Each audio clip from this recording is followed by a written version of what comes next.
बिस्मिल्लाहिर्रहमानिर्रहीम। Welcome to my channel study room. Exercise 10B question number 2 मैं आप लोगों को करा रही हूँ और जो बुक मैं फॉलो कर रही हूँ वो है Oxford 7th edition new syllabus mathematics book 1 है।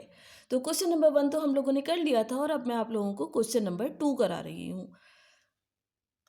अच्छा, ये जो क्वेश्चन नंबर 2 है इसमें इन्होंने कहा है given that A B is parallel to C D, find the values of unknown in each of the following figures. अब ये आप फिगर देख रहे हैं, इसमें एक लाइन है ए बी और एक है सी डी। ये दोनों लाइंस जो हैं ये एक दूसरे के पैरेलल हैं और इनको दो लाइंस हैं, एक है ये जो है ये ट्रांसवर्सल लाइंस हैं और इन दोनों पैरेलल ए बी और सी डी पैरेलल जो लाइंस हैं इनको कट कर रही हैं। एक लाइन है पी क्यू, दूसरी लाइन है आर एस। इनके ट्रांसवर्सल लाइन की वजह से क्या हो रहा है, एंगल्स बन रहे हैं। एक एंगल है ए, एक इधर जो दिया हुआ है ये है 117 डिग्री और इधर एंगल बी है, सी है, डी है। हमें ये जो अननोन्स हैं ये अननोन एंगल्स हमको मालूम करने हैं। ये क्यों फॉर्म हुए हैं, ये पी क्यू और आर एस, ये जो ट्रांसवर्सल्स हैं जिन्होंने कट किया है, ए बी और सी डी दो पैरेलल लाइंस थी उनको कट किया है, इनके कट करने की वजह से जो एंगल्स फॉर्म हुए हैं, जो अननोन एंगल्स हैं वो हमको मालूम करने हैं। अब आप ये देख रहे हैं कि सबसे पहले ये जो ए है, एंगल ए, ये हमको मालूम करना है। इधर आप देख रहे हैं ये वाला एंगल जो है ये इधर 117 डिग्री इन्होंने ये वाला एंगल दिया हुआ है। ये जो है हमें ये पता है एंगल ए जो है ये वर्टिकली ऑपोजिट है किसके, ये जो 117 डिग्री एंगल है इसके वर्टिकली ऑपोजिट है। तो हम क्या कह सकते हैं, मैं इधर ही आपको शो कर दूं कि ए जो है ये कितना क्या है, इसकी वैल्यू 117 डिग्री, क्योंकि जो वर्टिकली ऑपोजिट एंगल्स होते हैं वो एक दूसरे के इक्वल होते हैं। तो इधर हम बता भी देंगे कि ये वर्टिकली ऑपोजिट है, ऑपोजिट एंगल्स हैं, इसलिए हमने इन दोनों को इक्वल कह दिया। डिग्री साइन हटाते हैं तो क्या हो जाएगा, ये इसको मैं कह सकती हूँ कि ए की क्या वैल्यू है 117। ये हमारे पास एंगल ए की वैल्यू आ गई। अच्छा, अब इधर देखें, ये जो एक लाइन थी ए बी, दूसरी थी सी डी, इन दोनों पैरेलल लाइंस को पी क्यू ने ये जो ट्रांसवर्सल है इसने कट किया था। तो जो एक ये एंगल था 117 डिग्री और इधर जो है ये दूसरी जो पैरेलल लाइन है इसको जब इसने कट किया तो ये 20 डिग्री था।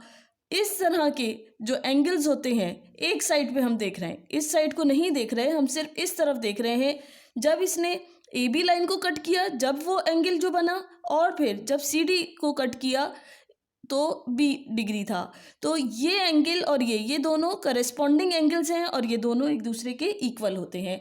तो ये करस्पॉन्डिंग एंगल्स हैं, हम कह सकते हैं कि बी डिग्री जो है वो भी 117 डिग्री है। इस तरह बी की क्या वैल्यू हो सकती है, बी है 117 डिग्री, साइन हटाया। और क्यों है, इसलिए हमने इसकी वजह भी बतानी है कि ये करस्पॉन्डिंग एंगल्स हैं जबकि ए बी पैरेलल है सी डी के। हमें ए की वैल्यू भी पता चल गई और एंगल बी की वैल्यू भी पता चल गई। इधर तो ये वर्टिकली ऑपोजिट था और इधर जो है ये बी जो है इस 117 डिग्री के करस्पॉन्डिंग एंगल्स हैं। अच्छा, अब हमें ये बताना है कि ये जो सी है, एंगल सी, इसकी क्या वैल्यू है।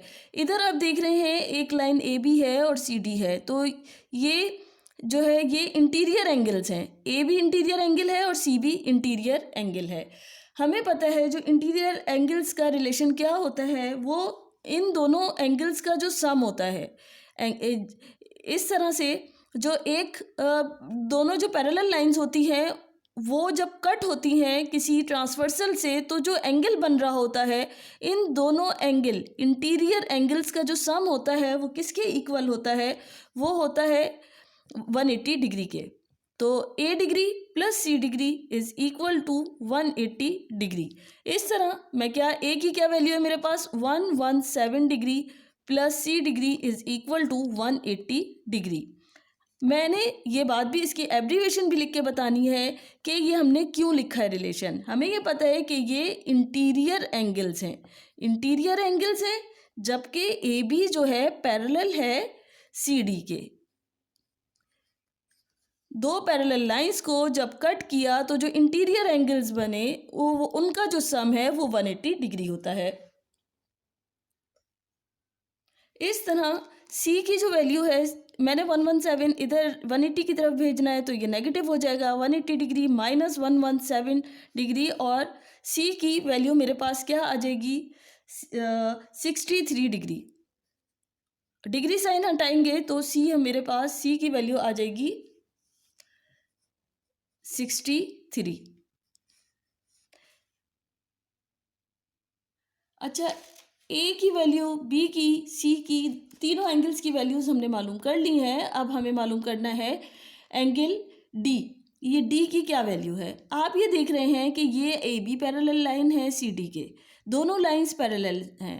इन दोनों को जो एक ट्रांसवर्सल आ रहा है क्या है आर एस, ये कट कर रहा है। अब जब इसने ए बी लाइन को कट किया तो जो एंगल बना वो कितना है 78 डिग्री, और जब इसने एस को कट करा है वो है डी। इन दोनों, ये दोनों एंगल्स एक ही साइड पर, तो ये क्या है करस्पॉन्डिंग एंगल्स हैं। 78 है तो ये किसके इक्वल होगा डी के, तो डी डिग्री ये किसके इक्वल है 78 डिग्री के करस्पॉन्डिंग एंगल्स हैं। और इसके मुझे बताना भी है इसकी एब्रीवेशन क्या होगी, करस्पॉन्डिंग एंगल्स हैं, जबकि ए बी जो है वो पैरेलल है सी डी के। इस तरह हम कह सकते हैं कि ये मैं अलग से भी आप लोगों को बता दूंगी, अभी फिगर को देखते हुए मैं इधर लिख रही हूँ, अलग से भी आपको समझाती हूँ।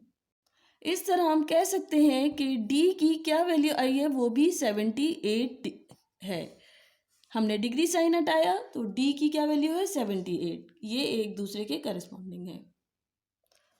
अच्छा, जो अभी मैंने आपको समझाया है इसको मैंने बोर्ड पर भी लिख दिया है।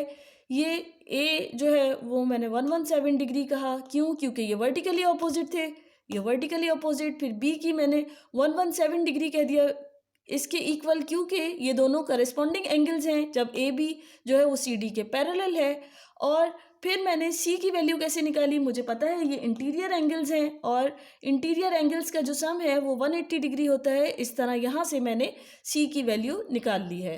अब दूसरी बात इन्होंने कही कि डी की वैल्यू निकालनी है। यहाँ पर देख, डी की वैल्यू मुझे पता है ये एंगल जो है ये 78 डिग्री है, तो और ये दोनों जो है ये इसके करस्पॉन्डिंग है, तो डी की वैल्यू 78 डिग्री होगी। ये दोनों एक दूसरे के इक्वल हैं। यहाँ से मैंने डी की वैल्यू निकाल ली। जो बुक में मैंने समझाया है वो सेम बिल्कुल वही है, वो मैंने इधर लिख दिया है। अब चलते हैं इसके पार्ट बी की तरफ। अब इसका जो पार्ट भी है इसमें देखें दो लाइंस हैं, एक है ए बी और दूसरी है सी डी। ये दो पैरेलल लाइंस हैं और यहाँ ये देखिए सी और डी ये आपस में ज्वाइन हो रही हैं।